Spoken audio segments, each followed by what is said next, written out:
Welcome to Money Law. I am Professor Coinstein today. We are diving deep into the wild, repeating and strangely psychological story of inflation. Why humanity never seems to learn from it. Because every time prices go up, panic spreads, politicians promise, and we all pretend this time is different. But spoiler alert, it never is. Let us rewind time. It is the year 301 BC. Rome is young, aggressive, and broke from war. The Senate decides to stretch its silver, literally by minting coins with less silver and more cheap metals. Prices rise. Citizens complain. Politicians blame. Foreign traders. Sound familiar? Fast. Forward to 1923 Germany, the Weimar Republic. A loaf of bread costs 200 billion marks. Workers are paid twice a day because by evening their money is worth less. People burn cash to heat their homes because banknotes are cheaper than firewood. Inflation reached 29,500%. Per month, that is not a typo. But here is the thing. Inflation does not begin with chaos. It starts with optimism. Governments print more money to stimulate growth. People feel richer. Wages rise. Stock markets, boom. Everyone believes they are smarter than the system until the bubble pops and the panic begins. Psychologists call this the money illusion, the human tendency to think in nominal, not real terms. If your salary goes up 5%, you feel richer, but if inflation is 8%, you are actually poorer. Yet, your brain still celebrates the raise. Our ancestors fell for it too. In ancient China, during the Song dynasty around the year 1020, the government introduced the first paper money called jiaozi. It was revolutionary. No heavy coins, just paper. But within decades, the state printed too much. Prices doubled, then tripled. Merchants refused paper and demanded silver again. The emperor banned complaints. Yes, literally banned complaining about inflation. That worked about as well as you would expect. The psychology of inflation always dances between hope and denial. In 1970s America, inflation averaged 7% a year. Gas prices quadrupled. People waited in long lines at stations, blaming oil companies and politicians. But surveys showed most citizens still spent more buying cars, homes, and TVs because they believed prices would rise even higher next year. And that belief alone kept inflation alive. In 1979, Federal Reserve Chair Paul Volcker finally crushed inflation by raising interest rates to 20%. Mortgages became unaffordable, unemployment spiked, and politicians hated him. But it worked. Inflation fell from 13 to 3% within 3 years. Volcker's office even received hate mail, some with actual bricks enclosed. That is how painful anti-inflation medicine can be. But why do we keep repeating the same mistakes? Partly because inflation is invisible at first. Prices creep up slowly, 2% here, 3% there. You barely notice until your morning coffee hits $5 and your rent suddenly costs half your salary. By then the frog is already boiled. Humans are wired to react to shocks, not drifts. If prices doubled overnight, we would riot. But when they rise 3% every month, our brains adapt. Behavioral economists call this adaptive expectations. We get used to pain as long as it grows slowly. Let us look at one of history. Strangest cases. Zimbabwe in the 2000s. In 1998, $1 equaled 23 Zimbabwe dollars. By 2008, $1 was worth 231,000,000,000,000,000,000,000,000,000,000,000,000,000,000. That is 231 quintillion. They printed bills worth 100 trillion each. People carried money in trash bags, not wallets. And yet, for years, citizens kept trusting the system, thinking, it will stabilize soon. That is the psychology of hope colliding with math. There is another powerful emotion here, control. People hate feeling powerless over their money. Inflation makes us feel cheated, like time itself is stealing from us.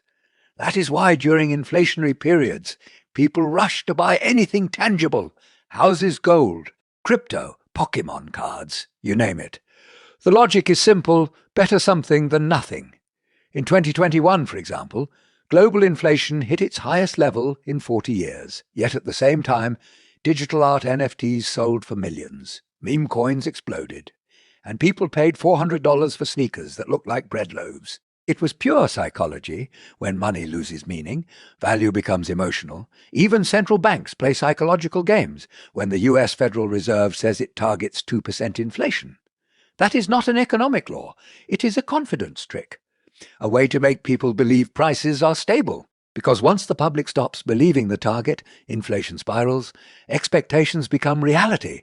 During the 1970s, economist Robert Lucas noticed that simply announcing credible anti-inflation policies could calm prices, even before changing any interest rates.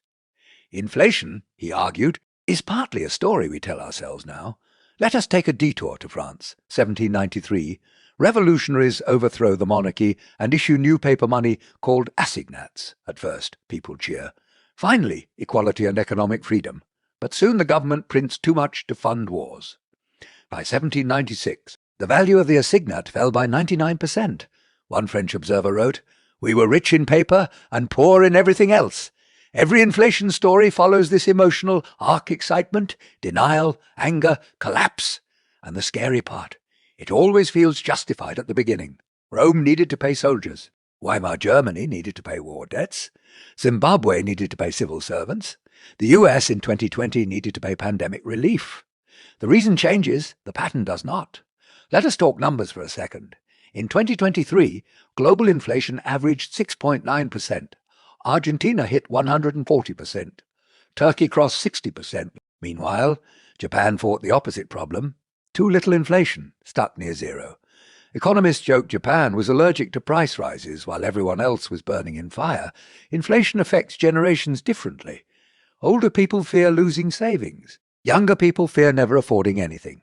In the US, between 2010 and 2023, the average home price rose 70%, while average wages rose 30%. No wonder Gen Z feels like the system is rigged. Inflation is not just economic, it is emotional erosion. And speaking of emotions, let us not forget greed during inflations. Some businesses quietly raise prices more than necessary, the so-called greedflation effect. In 2022, for instance, corporate profits in the US hit their highest share of GDP since World War II, even as consumers complained about supply chain. Costs, turns out, inflation is a great excuse to charge more, but blaming greed alone misses the point. Inflation is like fire. It spreads because everyone, from governments to households, adds a little fuel. Politicians print. Companies mark up, workers demand raises, and consumers keep spending until the system overheats. The ancient Romans had a word for this cycle, inflatio, meaning to blow into like a balloon, and they learned the hard way by the 3rd century AD. Their silver coin, the denarius, contained less than 2% silver. Prices for basic goods rose 1,000% in a century. Eventually, the empire could no longer pay its soldiers, and the economy collapsed. Inflation did not just destroy money, it helped destroy Rome itself. The same story echoed in Venezuela, where between 2016 and 2019, prices rose over 10 million%. People stopped using the national currency altogether. Some paid with US dollars, others with gold flakes or even food items. Inflation had erased the idea of money itself. But here is the twist. Inflation is not always bad. A little inflation encourages spending and investment.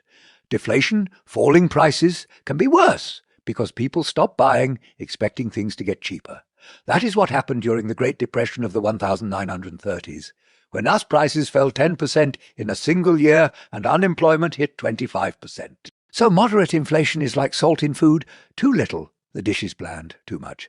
It is ruined. The challenge is keeping the balance while every politician has a salt shaker in hand, and yet, no matter how many charts economists draw, the same psychology repeats.